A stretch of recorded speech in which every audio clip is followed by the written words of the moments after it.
What is up, everyone? This is Mark from Leo Fitness, and today we're talking about training for the police fitness test or the entrance fitness exam. So what you're getting yourself into. First, you need to understand that as a law enforcement officer or any sort of first responder, you're committing to a life of fitness. Whether you like it or not, you're not just training for the fitness test, you're training for a high demand daily activity that is your profession. The reason I think this is because I believe that the good guys should always be fitter than the bad guys, and that takes commitment to do. What you're getting yourself into and watching this video is we're going to talk about what you need to know to pass the fitness exam. We're going to talk about where most people start, why most candidates struggle, and how long it actually takes to train. And then I'm going to show you my 3-step process for the fastest POPAT, PAIR, COPAT, whatever your fitness test time, the fastest time that you can accomplish. A little bit about me. I'm a kinesiologist.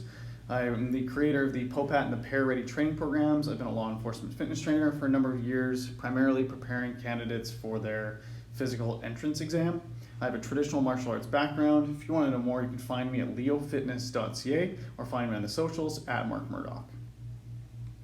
So, why most candidates struggle and how not to be one of them is going to be our first topic. But first, we're going to talk a little bit about Lisa. A number of years ago, Lisa came to me.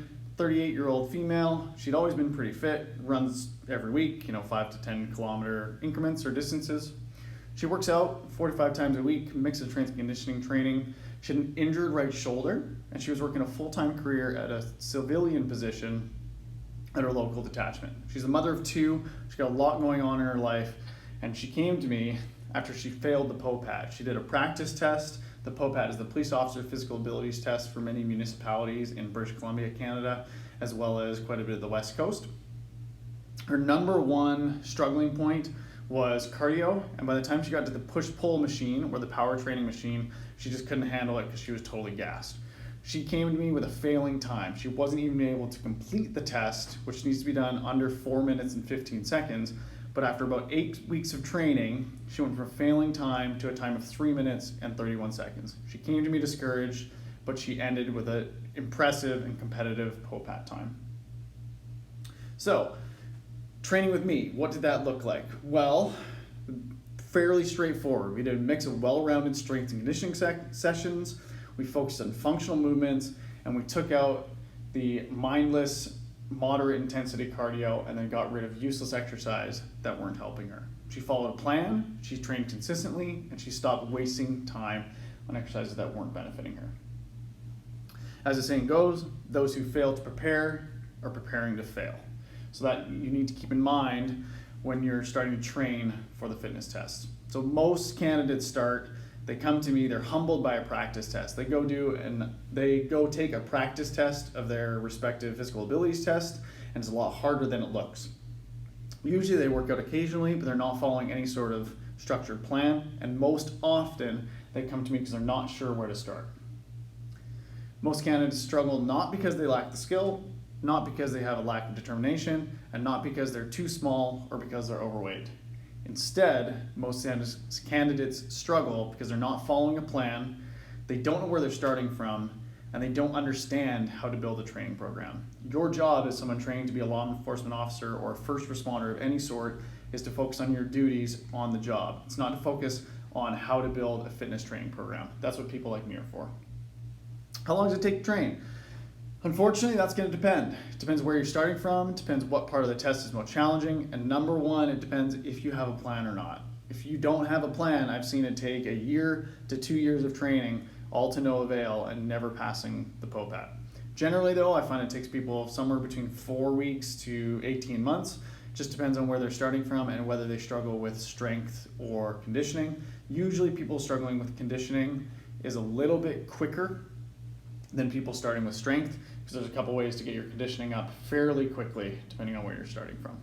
So where do you start? So now we're going to talk about the 3-step process. Okay, keys to successful training. You need to keep in mind planning, consistency, and training goals. Those are going to be the difference between a successful physical abilities test time and a failure. The 3-step process is simple, it's not easy. The first thing you need to do though, you have to test your fitness. You need to know where you're starting from. In order to get where we are going or where we want to go, we need to know first where we're starting. So once you take a fitness test, then you know whether you need to struggle or whether you need to train more for strength or conditioning, and which should be your focus. Once you know that, you have to follow a training program. It should be guided, goal-oriented, and most of all, proven and effective.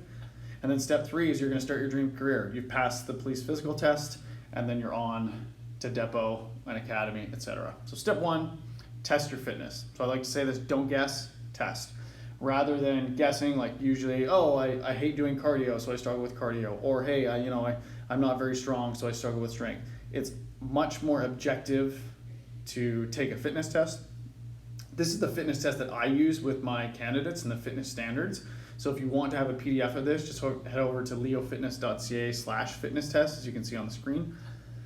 The first exercise, and I'll give you a little guide of what you're looking at here. The first exercise I test is a step up. So usually a 16 to 18 inch step. I do this in a Tabata set. So a Tabata is 20 seconds off and 10 seconds of rest for 8 rounds. Each round should consist of 15 step ups, and your RPEs, your rate of physical exertion, should be about 18. So it's gonna be pretty high, 18 out of 20. You can also consider that a 9 out of 10. Over each 20-second interval, you want to have 15 reps, and you want to be able to do that for 8 total rounds, is the Tabata style. Same applies for the burpees, reverse burpees, bodyweight lunges, and the toe touches. You can see the numbers on the screen. If you're not sure about any of these exercises, just head over to leofitness.ca/exercises, and that's my exercise library for you. The last one is a 1.5 mile run. I expect my candidates to be able to do the 1.5 miles in 12.5 minutes or less. Many detachments are going to require that as an actual fitness entrance exam. So that's 6 laps around a standard 400-meter track. On the strength side, it gets a little bit more complex, but take a second to look at the chart. You're going to have pushing movement, a pull movement, deadlift, squat, and lunge. So the push is going to consist of 3 different pushing movements. The pull is 2 separate pulling movements. And then the weight or the resistance and the reps are as you see on your screen. So something like a push-up from the toes, men should be able to complete at least 25, females should be able to complete at least 19, not from the knees, but from the toes. So any of these exercises are also on the website, leofitness.ca/exercises. Like I said, you can download this PDF of the Leo Fitness standards at leofitness.ca/fitness test. Once you have tested your fitness, then you need to start following a plan. So like we said, those who fail to prepare are preparing to fail. But now that we know which part we're struggling with is when we start following a plan. There's a couple ways to do this. The most effective way I'm going to say is training one-on-one with a trainer. Someone to keep you accountable. It's quickest, they can do adaptations on the fly, and they can help you work towards your goal. That's generally expensive, it's generally time consuming, but it's the #1 way as far as success and generally the fastest way, as long as you have a trainer who knows what they're doing and who knows the demands of the test. Now, I've had many people contact me about training all over North America. Unfortunately, I can't be everywhere, so that's why I put together the POPAT and the Pair Ready training programs. They're a step-by-step program to prepare you for the physical abilities test. These are the same exercises that I use with all my clients. They include exercise video tutorials and then a 16-week structured training program. The goal of this is to no longer second guess what you're doing in the gym, to know whether you're doing the right workouts and that you're training towards the proper goal. It's going to consist of strength and conditioning exercises. You're going to know exactly what you do every single day so you maximize your training efficiency and you can stop wasting time. It is mobile friendly. If that's something you're interested in, go to leofitness.ca/PAT for physical abilities test and learn a little bit more about that. Step 3, once you follow the program, then you start your dream career. It's just that simple. Step 1, test. Step 2, train. Step 3, pass. The reason I put this together is because most candidates are not struggling, like I said, because they don't have the skills, they just don't have the knowledge, and they don't have the guidance. Ultimately, you deserve the job that makes a difference. You deserve your job as a police officer, especially if you put in the consistent work to get there. The good guys should always be fitter than the bad guys. If you want to start training today, head over to leofitness.ca/PAT. If you have any questions for me, it's mark@leofitness.ca, or you can hit me up on the social at Mark Murdoch. Check out leofitness.ca. I look forward to seeing you train and making the good guys fitter than the bad guys.